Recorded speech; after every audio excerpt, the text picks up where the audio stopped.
Hi, everyone. Welcome back to another episode of the Moxxie podcast. This is Michelle. I am your host, and I am super excited this week because we're going to be talking about something positive. We're going to be talking about the concept of joy, the concept of happiness, and I'll be sharing with you an exercise that you can use to help you tap into more of your own joy, your own happiness, to help you recognize those things a little bit more. Before we get started, though, as always, thank you for being here. I greatly appreciate it, and I really love having the opportunity to teach people how to use the tarot in a way that really allows them to connect with themselves. Before we get started, though, I wanted to announce, I'm super excited about this. On September 10th, I am going to be a part of a women's summit called Bringing Spirituality Home. And the summit is designed for people who want to connect with their soul as well as other people who are on the same journey. Registration opens August 22nd and goes live on the 10th, as I said. This summit is going to have over 40 presentations by healers, spiritual guides, folks like me. There will be 7 days of connection, movement, meditation, and education. And there are going to be new topics every day. So things like listening to your spirit, nurturing your body, creating a daily practice, creating a sacred space in your home, connecting with your intuition, learning to use the tarot for personal growth and development. So all of those things are going to be included in this summit, and it's just going to be awesome. So mark your calendar. Registration on August 22nd, and we go live on September 10th. All right, so let's jump into the episode for this week. So, as I said, we're going to be a little more positive this week.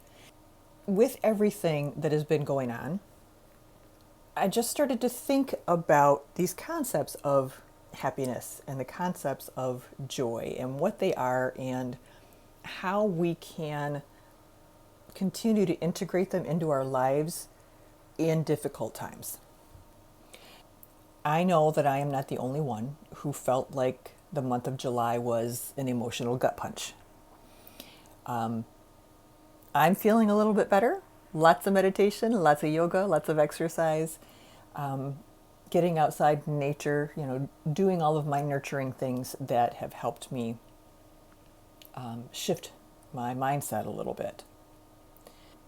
But I will say that I am really hoping for some positive vibes, energy, astrological transits, visits from outer space, whatever it is. I'm looking for some positivity in August. So let's hope that it's on its way.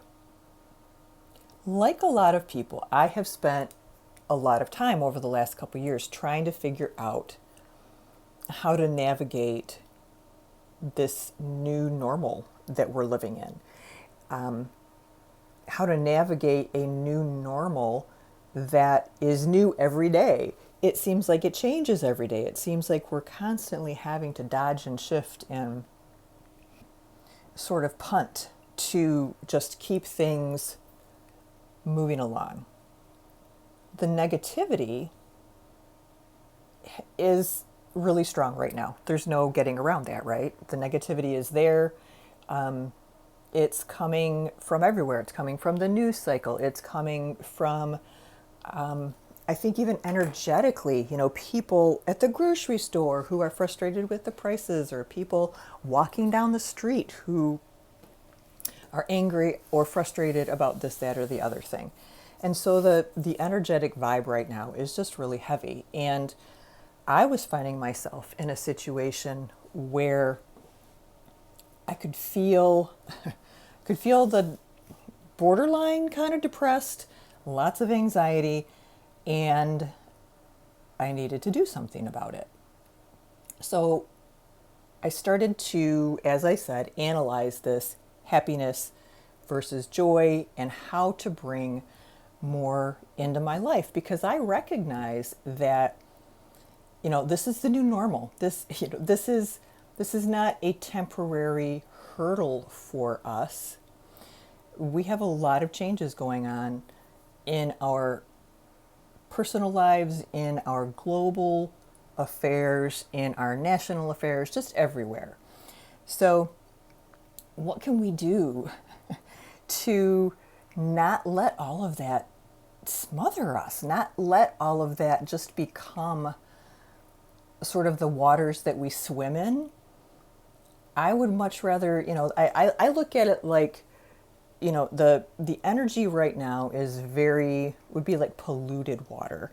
And I want us to be swimming around and frolicking in the fresh, clean, cool water.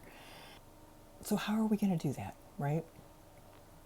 One of the things I think we need to do is to take a look at and acknowledge the difference between happiness and joy.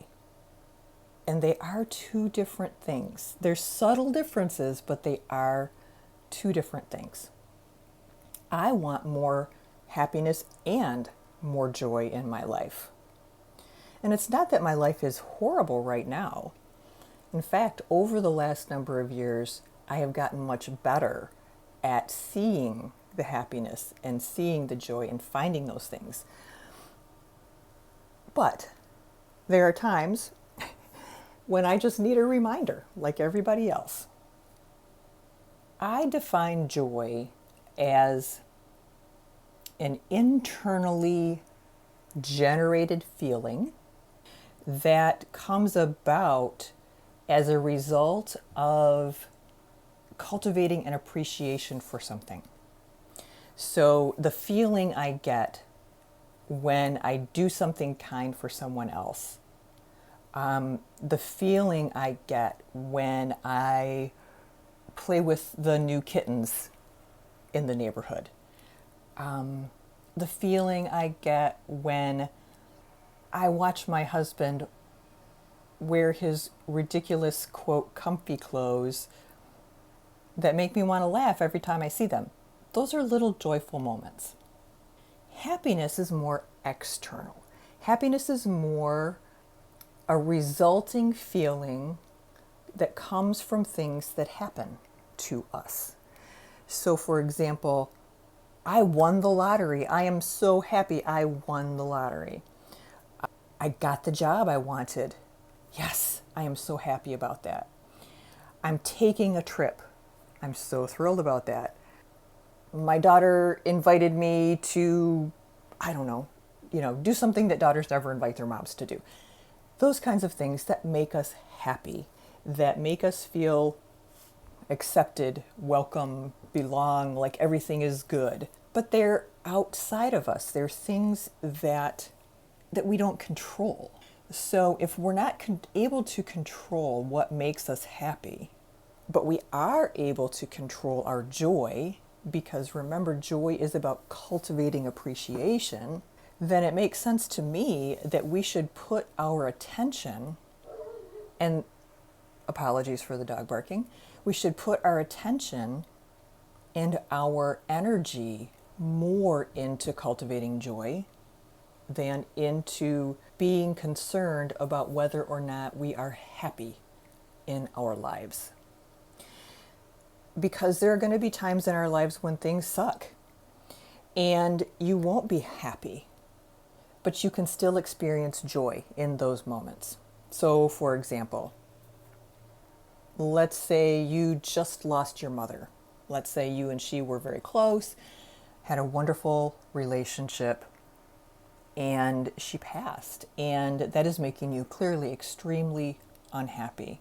It is making you sad. It is, bringing up all of the feelings. And in general, there is a little bit of a cloud over you for a while. And let's say that as a result of your mom's passing, you're spending more time with your dad and you're getting to know your dad better and you're learning things about him that you didn't know, and your relationship is changing, and you are starting to experience the joy of a developing relationship with your dad. You feel joy when you watch him with whatever little quirks he has, or you feel joy when you're able to do something small that helps him and makes him feel really good. So those are the distinctions. From my perspective, I have had to, from my perspective, it's been an exercise over the last 6 months or so. And without getting into, too many crazy personal things, even though I do get into quite a few, there's been some stuff going on that has not been very happy stuff. However, I have been able to experience a lot of joy this summer. I have experienced joy in hanging out with my dopey dog, or taking a walk on the beautiful river walk that we have within walking distance of my home.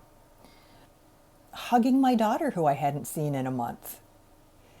All of these things, joy can come from all sorts of different places. And so, yes, while the summer has been a little bit challenging in some ways, it has been, in many ways, joyful. So I wanted to just talk about this a little bit, to bring up the distinction, to bring up the fact that we all want, need, and deserve both more joy and more happiness in our lives. And the exercise that we're going to talk about is designed to help us see where joy is showing up for you, or where it's not showing up for you, where happiness is showing up and not showing up for you. And by doing this exercise one time for happiness and one time for joy, it should also help you solidify the difference in the two things in your mind. The first thing you're going to do, of course, is to sit for a few minutes, center yourself, gather your faculties, prepare yourself for some introspection. Grab your cards, give them a shuffle, but don't worry about shuffling them too much because you're going to be using them face up. Look through them in whatever way works for you. If you want to put them on the table and swish them around and look for one, if you want to flip through them one by one, whatever works for you, I want you to pull 6 cards that illustrate things, people, or events that make you feel happy. And then I want you to write them down and put them back in the deck. So you have a list of 6 things that you pulled from the deck that make you happy. Now I would like you to take the cards, same thing, smoosh them around, and pull 6 cards that illustrate joy in your life. Illustrate, for example, maybe you are someone who, maybe you're experiencing a lot of joy in your life these days from your family. And you experience so much joy just by thinking about them and about, picturing your kids or whatever it is. So a perfect card for that expression of joy is the 10 of Cups, right?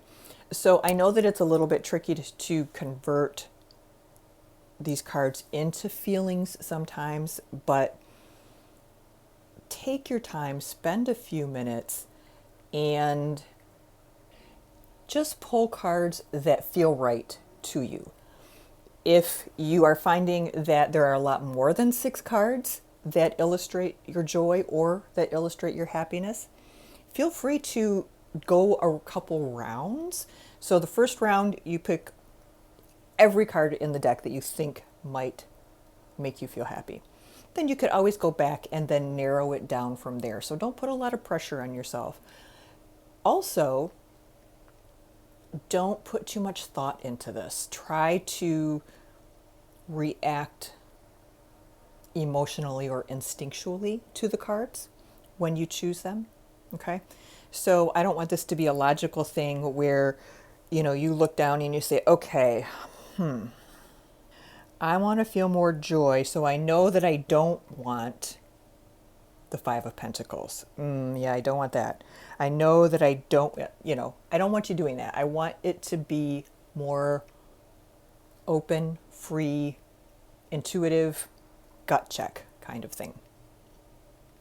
If you need to, what you might consider doing is using one of your less familiar decks, or a brand new deck, one that doesn't automatically instantly bring to mind the writer image in your head, because that'll help you be a little bit more flexible in this exercise. So while it's wonderful if you do know the meanings of the cards, this is a time that we're just working with them as a tool, as a different type of tool. We do not need to know the meanings. In fact, could be a little detrimental if you know the meanings too well. So you have your 6 cards that illustrate happiness. You have your 6 cards that illustrate joy. Write down the cards that illustrate joy. Okay? Now what I would do, just because I'm a visual person, I would pull the cards back out. I would, if possible, make 2 separate sets of cards. And here is my happiness list. Here is my joy list. And if you have duplicates, that's something to think about, right? If you have duplicates, though, just jot one down on a sticky note and use that so you have all 12 cards in some form in front of you. And then I want you to look at your list of happy things. And number 1, clarify that they belong on your list, and clarify that they are happiness, not joy, okay?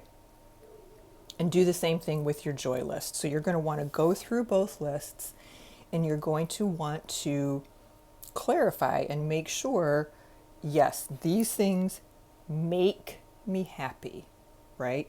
Make me happy. Things that are occurring. It's an action, right? It's an action verb. As opposed to joy, which bubbles up from inside. Make sure that you have your distinction there. And then I want you to take a look at your lists and notice where in your life is your joy? Where in your life is your happiness? Are your lists the same? Boy, wouldn't you be lucky one if your happiness and your joy cross over in some ways. So how are they different? How are they the same? What might you do to bring these forces more into alignment? What can you do to blend your happiness with your joy? So this is essentially just an exercise in recognizing where in our lives we have happiness, recognizing where in our lives we have joy, recognizing that we maybe don't have as much as we should and we want and we deserve. Recognizing the difference in joy and happiness, and hopefully recognizing that when you are not happy necessarily, you can cultivate, generate joy, and you can experience joy. And that's an awesome place to be. If you find yourself smiling at random weird things, that's joy, right? And since I have been working on this over the summer, I have noticed where things could be, something could be just bonkers going on that's whatever. I'm a little anxious, I'm a little annoyed, whatever it is, and then I walk by one of my cats who is doing something stupid. And I immediately am able to cultivate that joy.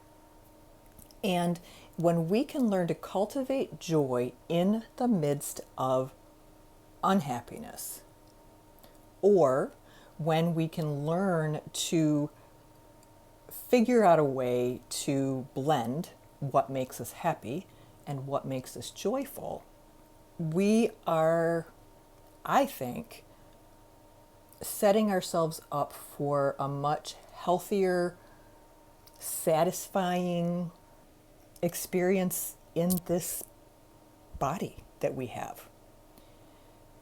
And I'm all about that. I am all about the last 50 years of my life. That's bizarre to think, isn't it? That I could live to 107. But I'm bound and determined that the last 50 years of my life are going to be so much more joyful than my first. And certainly that is a result of being older, of not giving a shit the way I used to.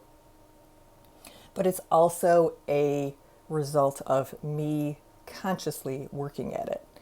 And I hope that this exercise simply brings the idea to light for you, that just sort of maybe turns on the light bulb and gets you thinking about, where is my joy? Where is my happiness? How can I grow both of them? And how can I share with others? All right, that is it for this week. I hope that this was a joyful and happy and informative episode. This is a hard thing to do. There's no getting around it. But it can be done. And I can just tell you from a personal perspective that it has shifted me.